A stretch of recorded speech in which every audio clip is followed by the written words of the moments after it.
Hoy en Coffee Letras, cuentos de Howard Philip Lovecraft. Reanimador 2. El demonio de la peste.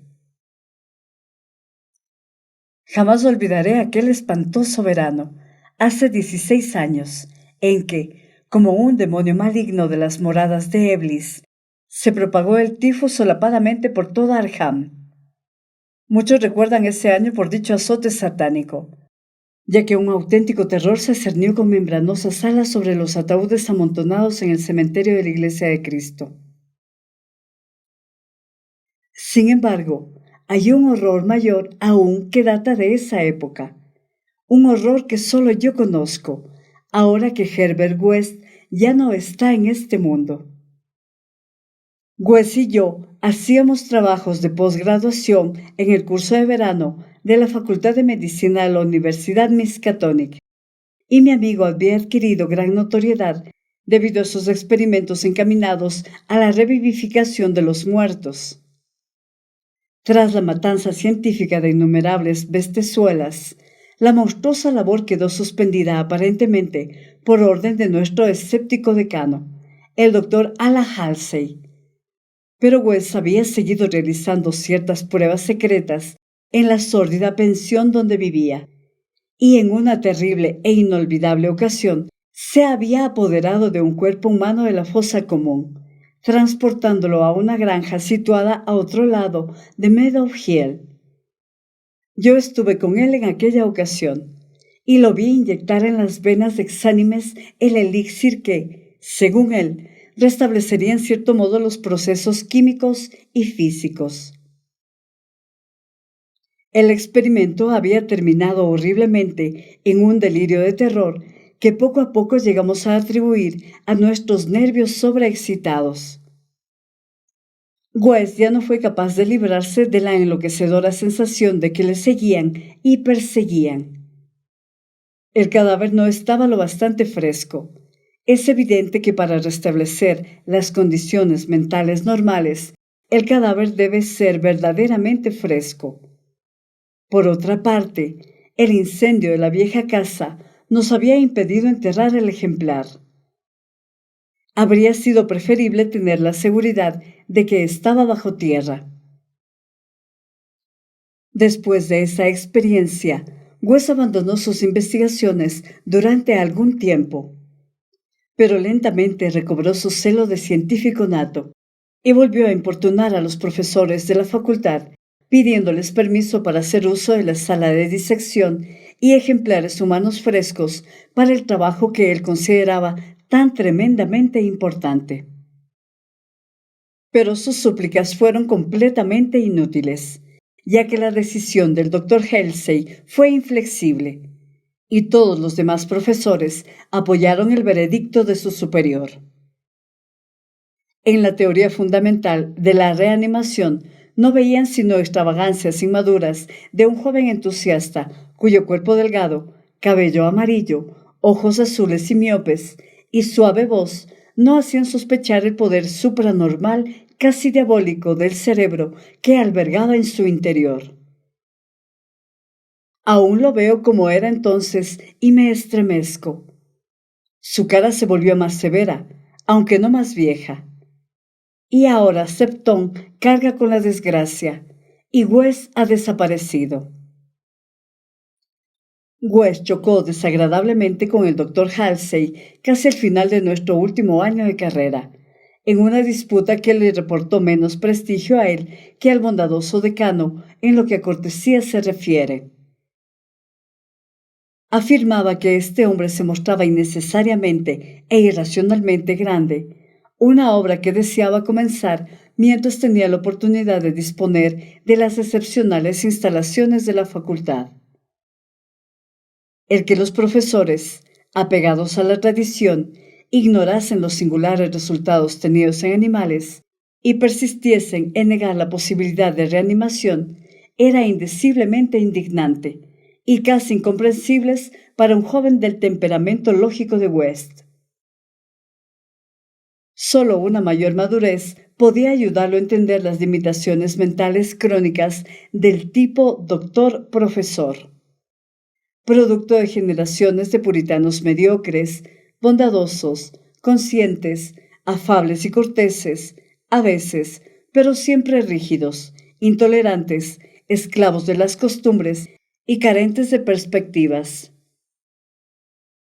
El tiempo es más caritativo con estas personas incompletas, aunque de alma grande, cuyo defecto fundamental, en realidad, es la timidez, y las cuales reciben finalmente el castigo de la irrisión general por sus pecados intelectuales. Su tolemismo, su calvinismo, su antidarwinismo, su antinietzscheísmo, y por toda clase de sabatinanismo y leyes suntuarias que practican. West, joven a pesar de sus maravillosos conocimientos científicos, tenía escasa paciencia con el buen doctor Halsey y sus eruditos colegas, y alimentaba un rencor cada vez más grande, acompañado de un deseo de demostrar la veracidad de sus teorías a estas obtusas dignidades de alguna forma impresionante y dramática. Y, como la mayoría de los jóvenes, se entregaba a complicados sueños de venganza, de triunfo y de magnánima indulgencia final. Y entonces había surgido el azote, sarcástico y letal, de las cavernas pesadillescas del Tártaro. Wes y yo nos habíamos graduado cuando empezó, aunque seguíamos en la facultad realizando un trabajo adicional del curso de verano, de forma que aún estábamos en Arkham cuando se desató con furia demoníaca en toda la ciudad.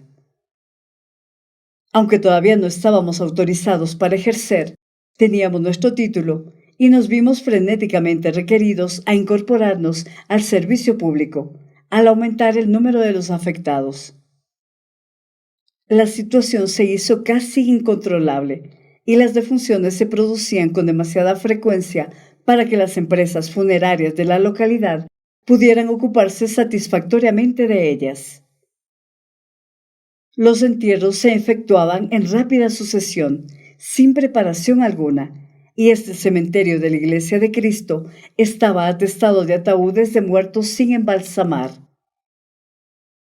Esta circunstancia no dejó de tener su efecto en West, que a menudo pensaba en la ironía de la situación. Tantísimos ejemplares frescos y, sin embargo, ninguno servía para sus investigaciones. Estábamos tremendamente abrumados de trabajo, y una terrible tensión mental y nerviosa sumía a mi amigo en morbosas reflexiones. Pero los afables enemigos de West no estaban enfrascados en agobiantes deberes. La facultad había sido cerrada, y todos los doctores adscritos a ella colaboraban en la lucha contra la epidemia de tifus. El doctor Halsey, sobre todo, se distinguía por su abnegación, dedicando toda su enorme capacidad, con sincera energía, a los casos que muchos otros evitaban por el riesgo que representaban, o por juzgarlos desesperados. Antes de terminar el mes, el valeroso decano se había convertido en héroe popular, aunque él no parecía tener conciencia de su fama, y se esforzaba en evitar el desmoronamiento por cansancio físico y agotamiento nervioso. Estás escuchando Coffee y Letras con Eva Grijalva. West no podía por menos de admirar la fortaleza de su enemigo, pero precisamente por esto estaba más decidido aún a demostrarle la verdad de sus asombrosas teorías. Una noche, aprovechando la desorganización que reinaba en el trabajo de la facultad y las normas sanitarias municipales, se las arregló para introducir camufladamente el cuerpo de un recién fallecido en la sala de disección y le inyectó en mi presencia una nueva variante de su solución. El cadáver abrió efectivamente los ojos, aunque se limitó a fijarlos en el techo con expresión de paralizado horror, antes de caer en una inercia de la que nada fue capaz de sacarlo. West dijo que no era suficientemente fresco. El aire caliente del verano no beneficia a los cadáveres. Esa vez estuvieron a punto de sorprendernos antes de incinerar los despojos, y West no consideró aconsejable repetir esta utilización indebida del laboratorio de la facultad. El apogeo de la epidemia tuvo lugar en agosto. West y yo estuvimos a punto de sucumbir. En cuanto al doctor Halsey, falleció el día 14. Todos los estudiantes asistieron a su precipitado funeral el día 15 y compraron una impresionante corona, aunque casi la ahogaban los testimonios enviados por los ciudadanos acomodados de Arkham y las propias autoridades del municipio. Fue casi un acontecimiento público, dado que el decano había sido un verdadero benefactor para la ciudad. Después del sepelio, nos quedamos bastante deprimidos y pasamos la tarde en el bar de la casa comercial, donde West, aunque afectado por la muerte de su principal adversario, nos hizo estremecer a todos hablándonos de sus notables teorías. Al oscurecerse, la mayoría de los estudiantes regresaron a sus casas o se incorporaron a sus diversas publicaciones. Pero West me convenció para que lo ayudase a sacar partida de la noche. La patrona de West nos vio entrar en la habitación alrededor de las 2 de la madrugada, acompañados de un tercer hombre, y le contó a su marido que se notaba que habíamos cenado y bebido demasiado bien. Aparentemente, la avinagrada patrona tenía razón, pues hacia las 3 la casa entera se despertó con los gritos procedentes de la habitación de West, cuya puerta tuvieron que echar abajo para encontrarnos a los dos inconscientes, tendidos en la alfombra manchada de sangre, golpeados, arañados y magullados, con trozos de frascos e instrumentos esparcidos a nuestro alrededor. Solo la ventana abierta revelaba qué había sido de nuestro asaltante, y muchos se preguntaron qué le habría ocurrido, después del tremendo salto que tuvo que dar desde el segundo piso al césped. Encontraron ciertas ropas extrañas en la habitación, pero cuando West volvió en sí, explicó que no pertenecían al desconocido, sino que eran muestras recogidas para su análisis bacteriológico, lo cual formaba parte de sus investigaciones sobre la transmisión de enfermedades infecciosas. Ordenó que las quemasen inmediatamente en la amplia chimenea. Ante la policía, declaramos ignorar por completo la identidad del hombre que había estado con nosotros. West explicó con nerviosismo que se trataba de un extranjero afable al que habíamos conocido en un bar de la ciudad que no recordábamos. Habíamos pasado un rato algo alegres y West y yo no queríamos que detuviesen a nuestro belicoso compañero. Esa misma noche presenciamos el comienzo del segundo horror de Arkham, horror que, para mí, iba a eclipsar a la misma epidemia. El cementerio de la Iglesia de Cristo fue escenario de un horrible asesinato. Un vigilante había muerto a arañazos, no solo de manera indescriptiblemente espantosa, sino que había dudas de que el agresor fuese un ser humano. La víctima había sido vista con vida bastante después de la medianoche, descubriéndose el incalificable hecho al amanecer. Se interrogó al director de un circo instalado en el vecino pueblo de Bolton, pero éste juró que ninguno de sus animales se había escapado de su jaula. Quienes encontraron el cadáver observaron un rastro de sangre que conducía a la tumba reciente, en cuyo cemento había un pequeño charco rojo, justo delante de la entrada. Otro rastro más pequeño se alejaba en dirección al bosque, pero se perdía enseguida. A la noche siguiente, los demonios danzaron sobre los tejados de Arkham, y una desenfrenada locura aulló en el viento. Por la enfebrecida ciudad anduvo suelta una maldición, de la que unos dijeron que era más grande que la peste, y otros murmuraban que era el espíritu encarnado del mismo mal. Un ser abominable penetró en 8 casas sembrando la muerte roja a su paso, dejando atrás del mudo y sádico monstruo un total de 17 cadáveres, y huyendo después. Algunas personas que llegaron a verlo en la oscuridad Dijeron que era blanco y como un mono malformado o monstruo antropomorfo. No había dejado entero a nadie de cuantos había atacado, ya que a veces había sentido hambre. El número de víctimas ascendía a 14. A las otras 3 las había encontrado ya muertas al irrumpir en sus casas, víctimas de la enfermedad. La tercera noche, los frenéticos grupos dirigidos por la policía lograron capturarlo en una casa de la calle Crane, cerca del campus universitario. Habían organizado la batida con toda minuciosidad, manteniéndose en contacto mediante puestos voluntarios de teléfono. Y cuando alguien del distrito de la universidad informó que había oído arañar en una ventana cerrada, desplegaron inmediatamente la red. Debido a las precauciones y a la alarma general, no hubo más que otras 2 víctimas, y la captura se efectuó sin más accidentes.